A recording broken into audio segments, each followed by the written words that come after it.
Good afternoon. Welcome to the LouRaePodcast. I'm your host, Austin Kors. Today I have LJ Bryant, one of our artists at the LouRae Gallery. He's a portrait artist, an illustrator, and a writer. LJ, thank you for coming on. Thank you for having me. Tell me a little bit about your early life. You didn't actually grow up in Louisville, did you? No, I didn't. I grew up in Lexington, Kentucky. Went to high school at Bryant Station, class of '97. Two-parent home. I had two little sisters. Started my art journey probably in the back of my father's shop. My father had a computer store in Lexington, Kentucky. It was called CompuAid.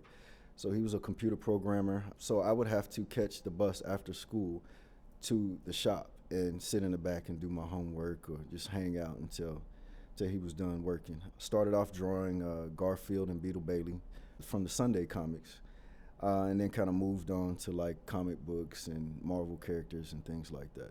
So did your father and mother give you a lot of support growing up? They did. Grew up in a Christian home. They supplied me with a lot of foundations, and they definitely supported my art. My mother was an artist, and a couple of her sisters were artists. Kind of picked it up from her. She would draw. She would have like these how to draw books, things like that. So she drew her characters too. She never pursued it professionally. Me, I just found an escape in drawing these characters and reading these comics. So. When did you first start finding your confidence in drawing? I found my confidence probably in high school. After learning portraits or learning the grid method is what helped me to draw portraits in realism. That helped me to find my proportion. And once I started using that method, then I started to explore portraits, realism, and things like that. First time I had a work displayed in Fayette Mall was a portrait of Chris Tucker that I did from a clip of Friday. And that actually sold. I sold that piece for like $80. So it was my first sale, and that kind of boosted my confidence. It gave me some hope for the future that I could maintain as an artist, because at that point in time, it was like the only famous artists I know are passed away. For me, it was like, okay, do I pursue this? How do I pursue this and earn a living with this? Or is this just something that's going to be a hobby for me? But after selling my first piece, I actually saw some potential to be a portrait artist and to earn a living that way. So did you continue straight off then? I continued to draw, but I didn't pursue it professionally. I was just kind of doing it for fun. So I drew for a little while, through high school, a little after. I joined the military in '99. I joined the Air Force. I was in the Air Force for about 10 years, and I didn't really draw a whole lot, if at all. I think the first time I picked up my pencils while I was in the military was maybe 2002. I was in Afghanistan, and I drew a picture of Tupac. After that, I started to deploy a lot. I started going overseas a lot. I didn't think about drawing at all. That space that I existed in before no longer existed after experiencing the wars and the stresses of that. So I kind of shut down for like 10 years. Around 2012, I remember just kind of resetting myself. I felt like my life was doing a hard reset. I didn't know which direction I was going. I was no longer in the military. I had done the factories and the warehouses and things like that, and it was just like, there's got to be more. And honestly, my first inspiration was the Boondocks. Yeah, I would watch the cartoon series, The Boondocks. I watched like the first 3 seasons, and I just kind of fell in love with it. I was like, this is amazing. I can tell my stories this way. I can draw and tell my stories and help to inspire the youth, because I've always wanted to inspire. I've always wanted to be a light to the community, just because of how I was raised, what was instilled within me. So my desire to help has always been there. And I think the Boondocks was going to give me a way to tell my story and to help inspire. That's a great example, because the Boondocks has that kind of graphic art style that you talk about. It has great development in the characters themselves, a lot of individualized faces and expressions, and then the stories that each character individually tells kind of brings together the whole narrative. It's a great inspiration for that. They weren't afraid to explore controversy, too. Very much. That's what I loved about it. It was like they were not afraid to push the boundary and make people really think about what they were doing, what they were saying, and how they were responding to everyday life. I love the archetypes on that show, so it just opened up a whole world for me. And like I said, I want to tell my story through my artwork. Yeah, so tell me about that story. Right now I'm writing a graphic novel that explores duality, that explores the harsh realities versus the fantastic dreams, and how we merge the gap between those two realms and the challenges that we face when we are looking for that balance. I guess there's an eternal conflict that we kind of go through that I want to explore with my art. I want both sides to be seen.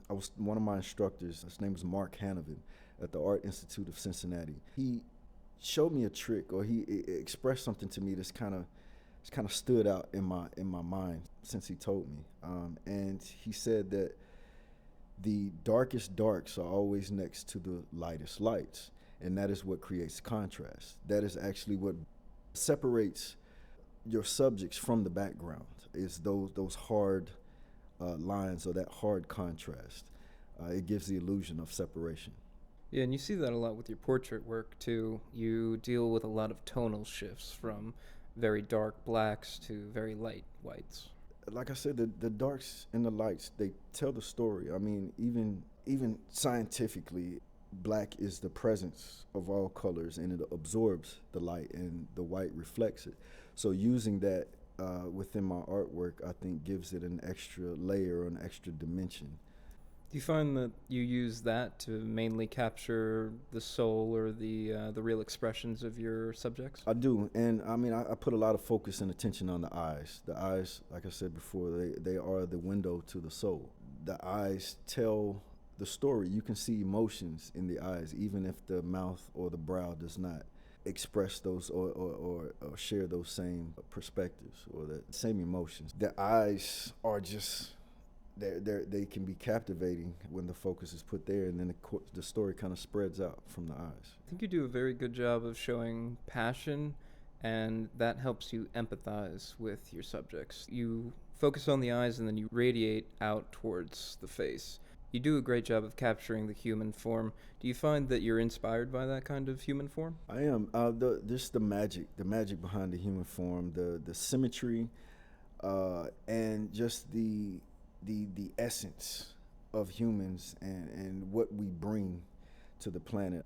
But the human body and the human figure is fascinating to me because of the magic and because of the things that we're capable of. The self-healing and everything else, once we put ourselves in the correct environments, it's amazing to me, and I think that is nature, and that is relatable, of course.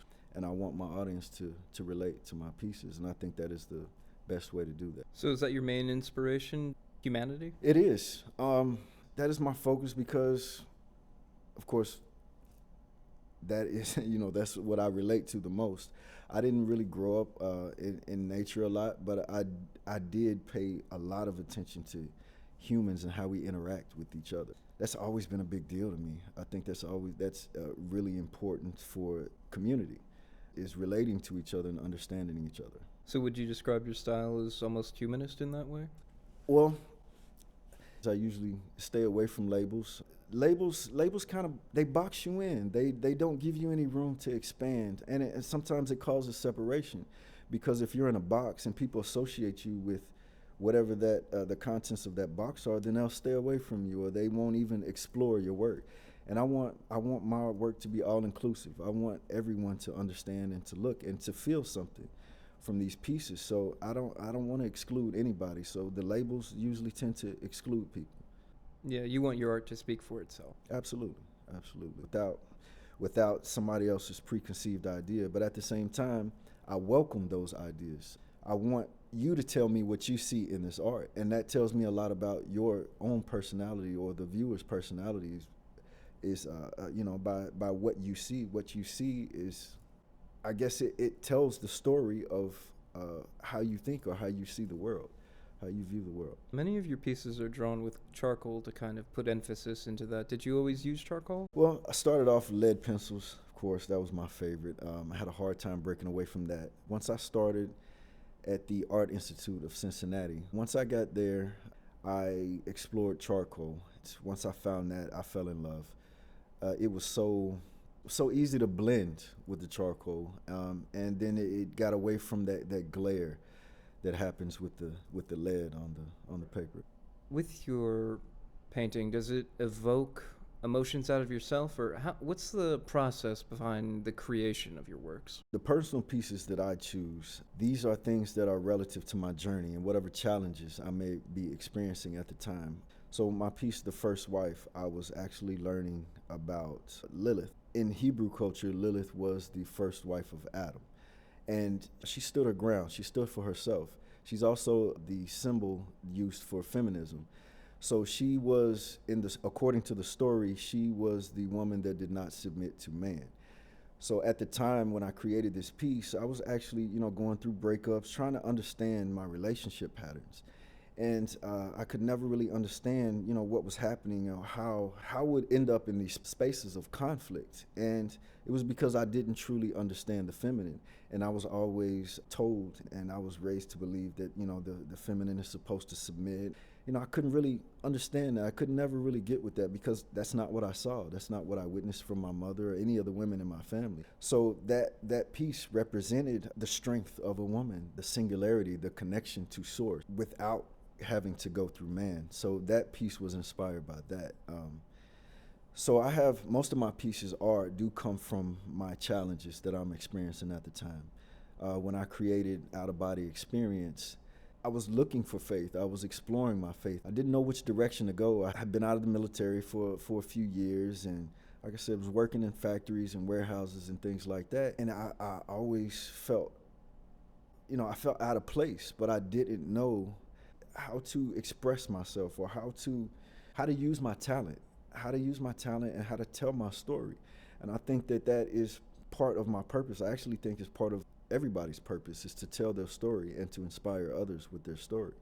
The Out of Body Experience piece. So that piece represents me without my body. It includes a book of faith, headphones, sneakers from, my Jordan culture. That's part of my childhood growing up. I was inspired, deeply inspired by Michael Jordan and his work ethic. Not so much the man, but his work ethic is what drove me.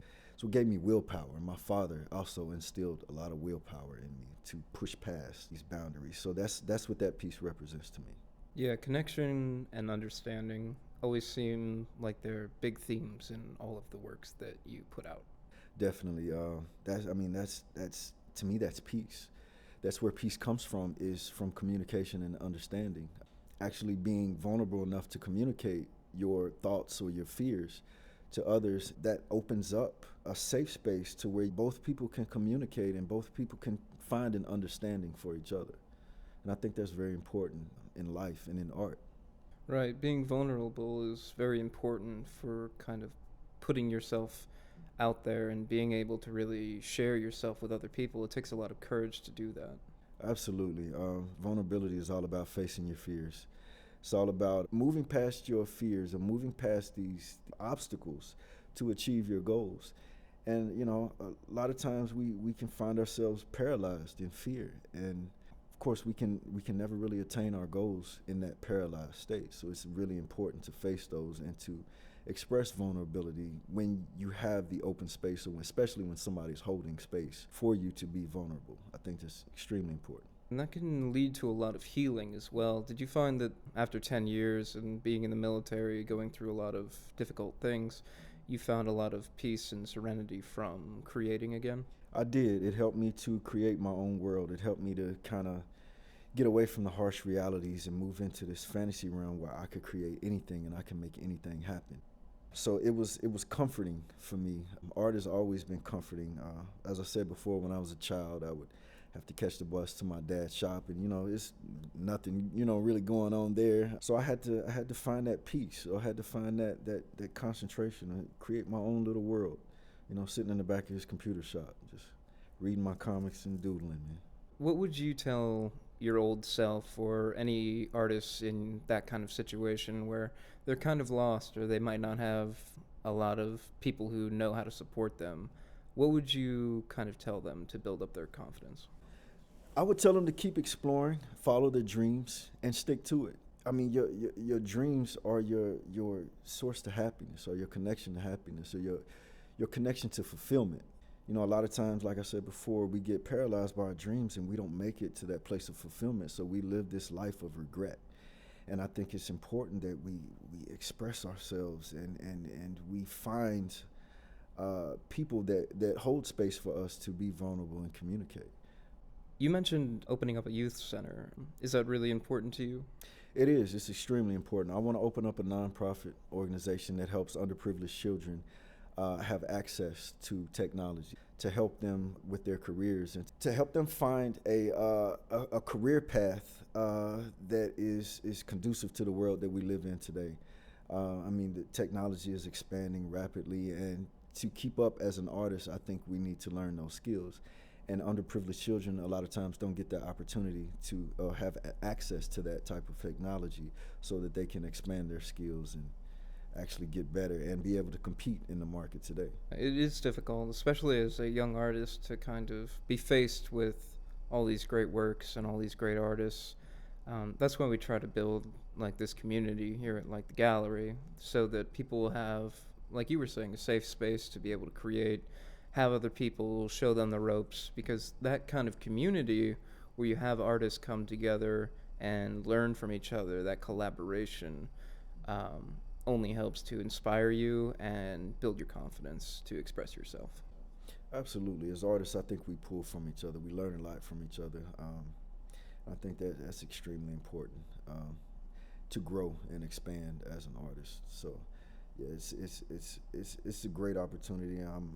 I appreciate being here and actually getting to share with a lot of these other artists that I might have never met before. I know when I did initially leave the military, I kind of secluded myself for a while.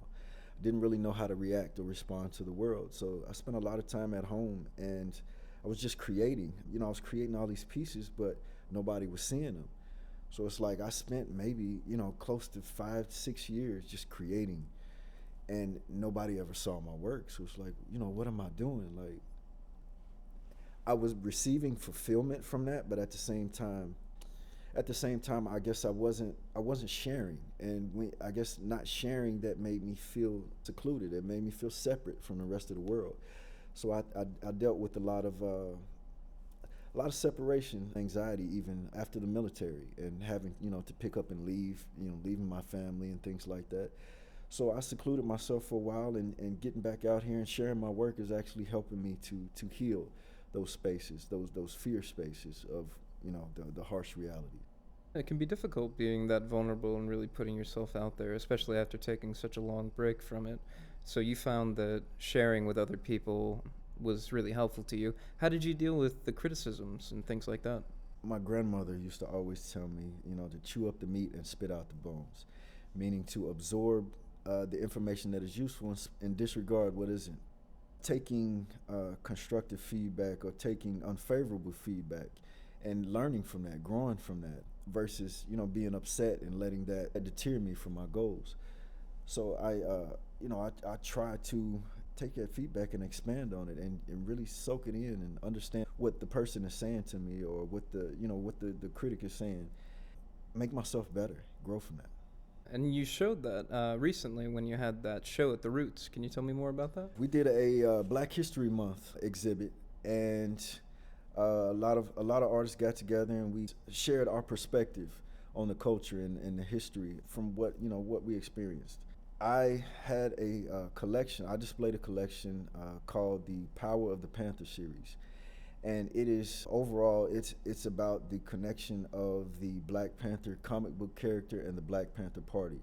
The Black Panther Party was a group of individuals who focused on self-defense in the Black community, protecting the Black community, protecting the women and the children.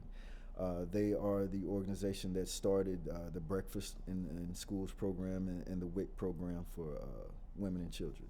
So they were established the same year, and I believe that they run parallel, and they were telling parallel stories. As far as the comic book character Black Panther, I believe he was telling a story of liberation in their own universe, while the Black Panther Party was fighting for civil rights during that time period. The figures that I used in that collection were Angela Davis. She is the woman sitting in front of the American flag. Stokely Carmichael, he is the speaker. And Bobby Seale and Huey P. Newton, and they are the figures in front of the self-defense class. So their focus was self-defense, while Angela Davis, her focus was on the judicial system and justice in that arena, and Stokely Carmichael was the speaker. He is the person that coined the phrase Black Power in the 60s. These are very important figures, and I think these are people that we should learn about because they played an important role in Black history. They actually carried on some of Malcolm X's beliefs and philosophies as far as standing up for yourself, finding your roots, and attaching yourself to your culture, and really understanding who you are, so that you then can present yourself to the world in a sophisticated way, in a way that people can relate to and understand and even empathize with, as far as the struggle that they were facing. It's an important part of American history that a lot of people overlook because of prejudice or violence, but it really shows a part of the American experience. And like we were talking earlier, it also shows either a lack of cohesion or the want of cohesion in this country, where there is so much division nowadays that we have to look to other people and try to understand them. Like you were saying with your paintings, how they communicate understanding between people. Because understanding between humans only leads to great outcomes and beautiful things. Absolutely. It's how we build. Building is key. Different cultures getting together and building, we can only create something great, just adding those perspectives together. It's all about unity. It's all about unity. It's all about building together, understanding each other. Yeah, and art is the great unifier. It, like you said, transcends the labels that we've kind of put on to each other for easy prejudice or easy judgment. Art speaks for itself, and that way you can't ever condemn it to a box. Right. You have to engage with it honestly and purely. Right, yeah, labels create a lot of division. They keep you stuck in an area that's kind of hard, that can be hard to break free from. It can cause people to not even be interested in your work or interested in what you're saying or your message, just because they associate you with something that doesn't fully represent you, maybe only one side. And that can work both ways with the light and the dark. Some people don't, I guess they don't want to feel like they're being preached at. So, sometimes that darkness can be relatable, because it's like, okay, I have darkness, and a lot of times people don't usually share their darkness. But if they can see something and feel safe and find a space to be able to share that and find an understanding. And when I say darkness, I don't necessarily mean light. It's ignorance. It is the unknown. And in that ignorance and unknown dark space, there's a lot of fears that you can explore and that you kind of have to face to fulfill your purpose. A lot of times we encounter energies that kind of keep us in that box, and we never expand, and we never get to the space that we were meant to. And I think it's important. It's important to face those fears. It's important to allow those vulnerabilities to heal and to strengthen themselves, so they are no longer vulnerabilities, and you can walk confidently on this earth. That's why I think your art is really important, because it challenges people to kind of face those fears. It makes you engage with subjects that you don't know. You have no idea what their background is, and yet you're completely exposed to their humanity, their vulnerability, their passions. Everything comes out, not just through the eyes, but through the shape and colors that you use in your paintings. So that's why art is important. It does challenge people, and it makes you question your surroundings and your prejudices that you've held. It's a window to unity. Any art, whether it's visual, audio, whatever, it is you expressing yourself, you sharing yourself with other people, so that those people that do relate, they can find some understanding or find some inspiration for that. And sometimes, like you said, even the ones that don't, they hear something that makes them want to explore more, that makes them want to learn more, that makes them want to do more research. Just something intriguing, something interesting. It's kind of like knowing that there's a treasure inside of a dark cave.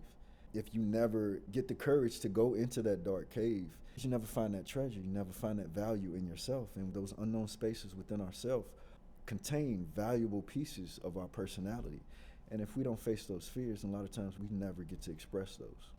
Curiosity is what pushes humanity forward, and to languish in ignorance or ignore that real human connection that we all have with each other is to not really engage with your own humanity or others either.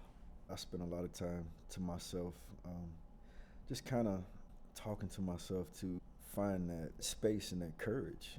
But the community is a huge help. Any kind of support that I get from my audience or from my family, loved ones, any kind of support helps me to push forward. And I think that connection to your support team is very important. I think that is the determining factor, to find a support team and allow them to inspire you and to push you forward. And that's what we're trying to do at the gallery, to give people that safe space, that supportive culture that kind of pushes them forward in a way that they feel comfortable with.